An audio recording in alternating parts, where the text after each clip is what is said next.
စကလုံးလေးတွေကအချက်လေးစားမှုနဲ့နူးညံ့လေးစိတ်ခံစားမှုတို့လို့ဇလန်းကြီးကြီးတစ်ခုကိုဘယ်လိုဖော်ပြနိုင်လဲဆိုတာစဉ်းစားကြည့်ဘူးကြလားဒီနေ့တော့ဝါကြတစ်ကြောင်းနဲ့မှာပဲဝတ်ထားတဲ့နတ်နေတဲ့ဒီပေတွေကိုအတူတူရှာဖွေကြည့်ကြမှာပါကဲဒီဝါကြလေးကိုတစ်ချက်ချီးလိုက်ရအောင်ဒါကျွန်တော်တို့ဒီနေ့အသေးစိတ်လိလာမယ်အဓိကရပဲပေါ့အပေါ်ရန်ချီးလိုက်ရင်တော့ရိုးရိုးလေးပဲတာမန်အချစ်စကားတစ်ခွန်းလိုပါပဲဒါပေမဲ့အဲ့ဒီစကားလုံးတွေရဲ့အတွင်းထဲမှာဘလို့နည်းနည်းမှုတွေများရှိနေမလဲဟုတ်တယ်အဲ့ဒါပဲဒီစကားလုံးလေးတွေထဲမှာဘာတွေများပုံနေလဲဒီဆွေးနွေးမှုမှာကျွန်တော်လုံမှာကအဲ့ဒီဝါကြားလေးကိုအတေးပိုင်းချင်းစီခွဲချမ်းစိတ်ဖြာပြီးသူ့ထဲမှာခွဲထားတဲ့ဆက်ဆံရေးယဉ်ကျေးမှုပြီးတော့စိတ်ခံစားမှုလေးချောင်းကိုနက်လေ့လာကြည့်မှာပါကဲအတူတူဆော့လိုက်ကြရအောင်ပထမဆုံးအနေနဲ့ဝါကြားရဲ့အရှိပိုင်းကိုပဲအရင်ကြည့်ကြမယ်အချစ်ကိုကြီးညာခြင်းအပိုင်းပေါ့ဒီအပိုင်းမှာတုံးထားတဲ့စကားလုံးတွေကသူ့ရဲ့အသေးပဲကိုဘလို့ပုံဖော်သွားလဲဆိုတာကြည့်ရအောင်ကဲဝါကြားရဲ့ပထမဆုံးစကားလုံးကျမ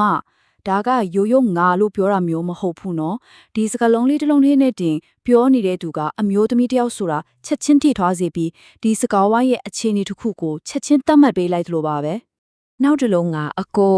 ဒီနေရာမှာမင်းတို့တင်တို့လိုစကားလုံးတွေကိုမသုံးပဲအကိုလို့တမင်ရွေးသွန်းထားတာကိုတတိထားမိကြမှာပါဒါကဒီတိုင်းရွေးလိုက်တာမဟုတ်ဘူးဒီစကားလုံးကလေးစားမှုကိုပြနေတယ်လို့အသက်အရွယ်ဒါမှမဟုတ်အဆင့်အတန်းကွာခြားချက်လေးတစ်ခုကိုအတိမှတ်ပြုကြောင်းမှာတခါလေးပြလိုက်တာပဲ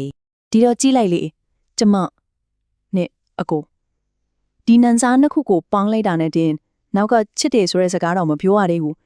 ယဉ်နီးမှုရောလေးစားမှုပါရိုးရှက်နေတဲ့ဆက်ဆံရေးပုံစံတစ်ခုကိုတိဆောက်ပြီးသားဖြစ်သွားပြီဒါကဒီဝါကြရဲ့စိတ်ခံစားမှုပိုင်းဆိုင်ရာအုတ်မြစ်လိုတောင်ပြောလို့ရတယ်ကဲဝါကြရဲ့နောက်တစ်ပန်းကိုဆက်သွားကြည့်ကြရအောင်ဒီနေရာမှာအရင်စိတ်ဝင်စားဖို့ကောင်းတာကယုံကြည်မှုအပြည့်နဲ့ပြောလိုက်တဲ့စကားတစ်ခုကနေမျောလင်းချက်တွေနဲ့မေးလိုက်တဲ့မေးခွန်းတစ်ခုအဖြစ်ဘလို့များပြောင်းသွားတယ်လဲဆိုတာပါပဲဒီမှာကြည့်လိုက်ရင်ဝါကြရဲ့အရှိပိုင်းနဲ့အနောက်ပိုင်းဖွဲ့စည်းပုံကထပ်တူချင်းနေတယ်လို့ပဲနော်ကျမကအကိုကိုချစ်တယ်ဆိုတာကကြေညာချက်တစ်ခုအကိုကကျမကိုချစ်လားဆိုတာကတော့မေးခွန်းတစ်ခုအဲ့ဒီစိတ်ခံစားမှုအပြောင်းလဲကြီးတစ်ခုလုံးကနောက်ဆုံးကစကားလုံးလေးတစ်လုံးလေးပုံမှာပဲမူတည်နေတာအဲ့ဒီအပြောင်းလဲရဲ့အဓိကတော့ချက်ကတော့လာဆိုတဲ့စကားလုံးလေးပဲသူ့ရဲ့လှုပ်ဆောင်ချက်ကယူရှင်းပြီးမြဲအရန်ကိုအစွမ်းထက်တယ်ခိုင်မာနေရဲ့ကြီးညာချက်တစ်ခုကိုမျောလင်းချက်ဒီနဲ့ပြည့်နေတဲ့မိခွန်းတစ်ခုအဖြစ်ချက်ချင်းပြောင်းပြလိုက်တာ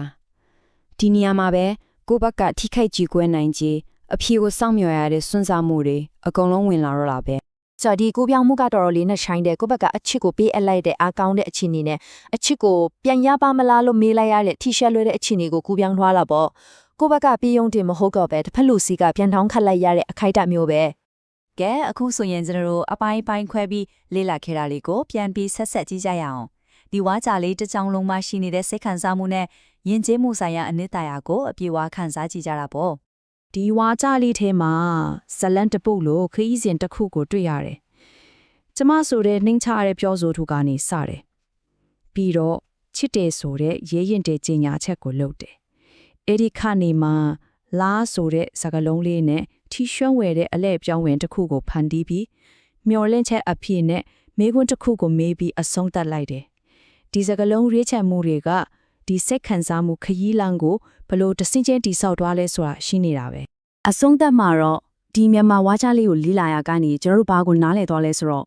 ဘာသာစကားနဲ့လူစိတ်ခံစားမှုအကြောင်းကဘာနဲ့ချီတဲ့အမှန်တရားတစ်ခုပေါ့ဝါချတစ်ကြောင်တည်းက